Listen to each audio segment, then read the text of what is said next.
Bonjour, bienvenue à toutes et à tous. Je suis vraiment ravie de vous retrouver aujourd'hui pour vous parler de mon expérience avec l'alimentation crue. Cet été, j'ai décidé d'expérimenter une alimentation totalement crue.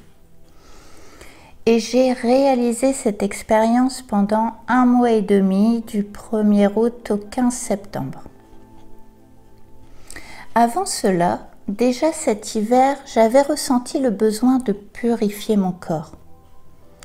Comme je ne me sentais pas capable de faire un jeûne sec, j'ai effectué 3 ou 4 jeûnes de pommes de 3 jours pendant l'hiver, comme si ma conscience me poussait à préparer mon organisme. Et ensuite, j'ai mangé principalement de la soupe, des fruits et du pain. Le changement d'alimentation est lié à la conscience.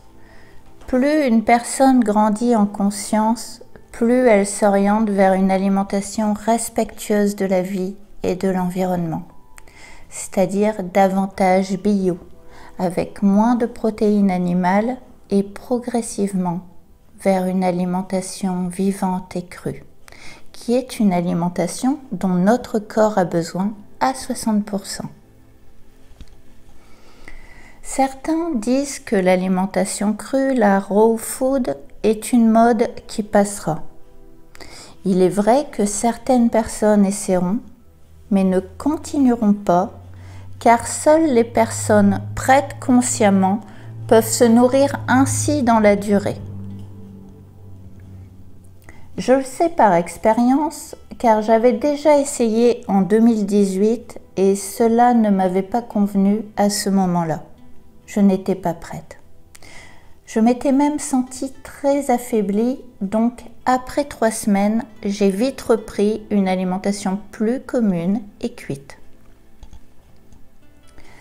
C'est exactement la même chose avec la viande. L'arrêt de la viande est relatif à une prise de conscience. Pour ma part, j'ai arrêté la viande en 2021. J'ai ressenti un profond dégoût lors d'un repas. Ensuite, j'ai arrêté le poisson également.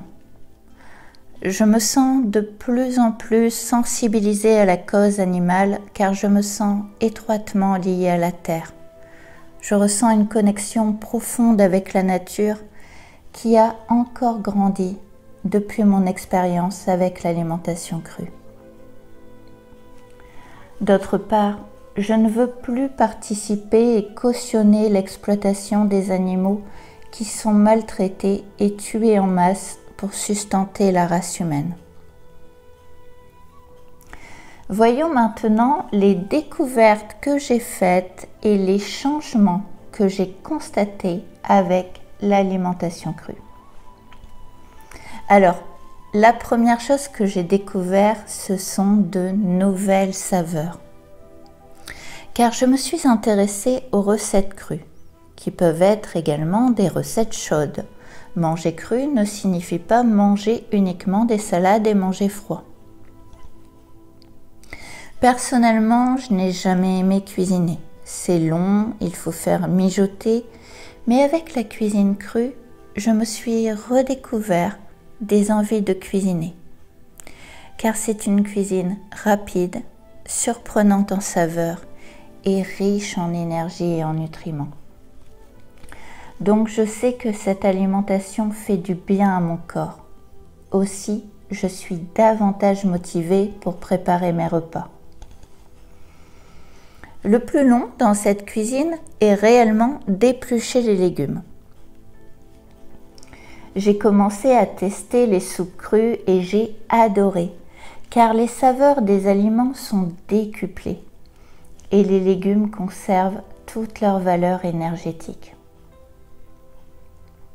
Quand on travaille dans les énergies, on prend conscience que tout est énergie et vibration, et on s'intéresse indéniablement à l'énergie que notre corps ingère. On ressent aussi de plus en plus les différences énergétiques d'un lieu à l'autre, d'une personne à l'autre. Donc on s'éloigne des mauvaises vibrations et des humains qui les colportent. De la même manière, on ne veut plus ingérer des aliments qui ne contiennent plus d'énergie, car ils ont été modifiés. Ainsi, on évite la nourriture industrielle qui est chimique et toxique, comme les fast-foods et la viande nourrie aux antibiotiques et aux pesticides. Dans le cru, j'ai découvert différentes méthodes pour préserver les nutriments, notamment la technique des aliments tombés au sel. Il faut masser les légumes avec du sel. Cette méthode tend à rompre l'acidité des aliments et donne l'impression qu'ils sont cuits. J'ai redécouvert le goût des épinards, des endives et des courgettes avec cette technique et je ne m'en lasse pas. Je n'ai pas encore essayé, mais il existe une autre technique, la lactofermentation, qui permet aussi d'optimiser les nutriments. La deuxième chose que j'ai remarquée, c'est que j'ai perdu du poids sans y prêter attention et surtout sans ressentir de privation. Depuis 2 ans, j'ai pris 7 kilos. Donc en avril, j'ai commencé à faire un rééquilibrage alimentaire et j'ai perdu 3 kilos difficilement, même en faisant beaucoup de sport. Après cela, mon poids ne bougeait plus. Puis, j'ai commencé l'alimentation crue. Après 1 mois et demi, j'ai constaté que j'avais perdu 4 kilos supplémentaires. J'ai sûrement perdu un peu de muscle, mais j'ai surtout perdu de la graisse et de la cellulite qui s'étaient agglutinées sur mes bras, mes cuisses et mon ventre. Et le plus important, j'ai remarqué qu'avec cette alimentation, j'ai perdu toute envie de manger des sucreries, des pâtisseries, des desserts, des biscuits et du gras. Et quand j'ai essayé d'en manger, à la fin de mon expérience, j'ai eu des maux de ventre, des ballonnements. Notamment avec de la raclette fondue. J'ai eu mal au ventre toute la soirée. Pour l'expérience, j'ai remangé une glace industrielle au chocolat et elle m'a paru bien insipide par rapport aux fruits avec lesquels je me régale davantage. C'est comme si mon corps rejetait désormais intensément tout ce qui est mauvais pour moi. J'en suis très heureuse car je ne suis plus tentée du tout par la nourriture industrielle et la malbouffe.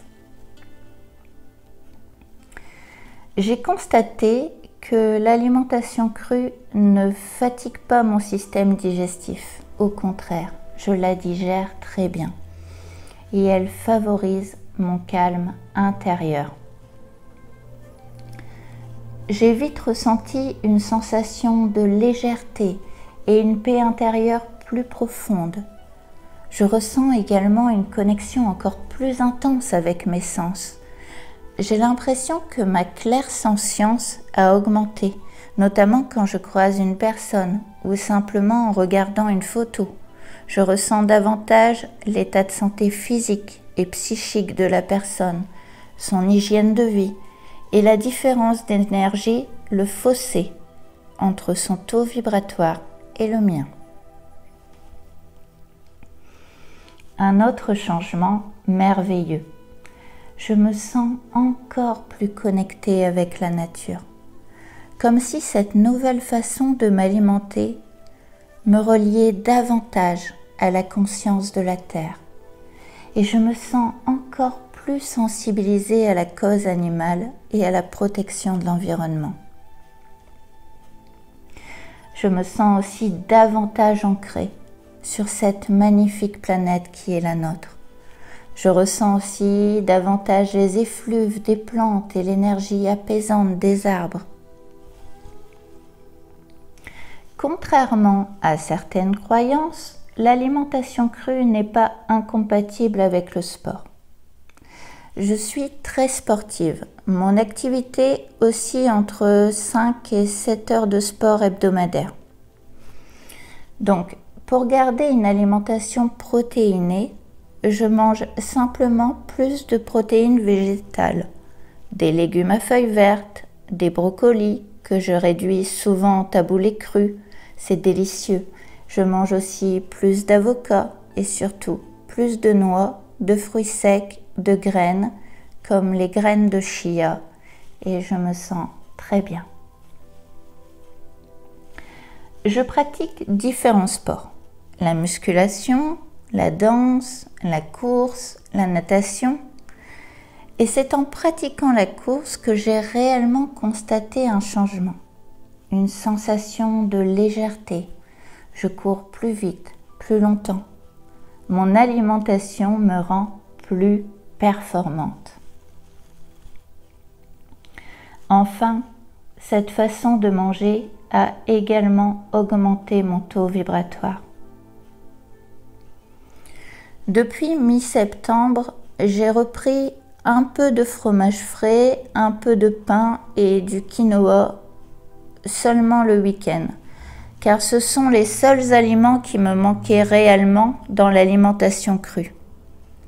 Toute la semaine, je continue cette alimentation crue qui me convient très bien et le week-end, je module un peu mes repas en reprenant un peu de ces aliments, surtout par rapport à mon compagnon qui ne mange que partiellement cru. En tout cas, mon bilan concernant l'alimentation crue est 100% positif. Mon conseil, si vous vous sentez prêt, essayez. Mais si cela ne vous convient pas, ne forcez pas. Votre conscience n'est pas prête.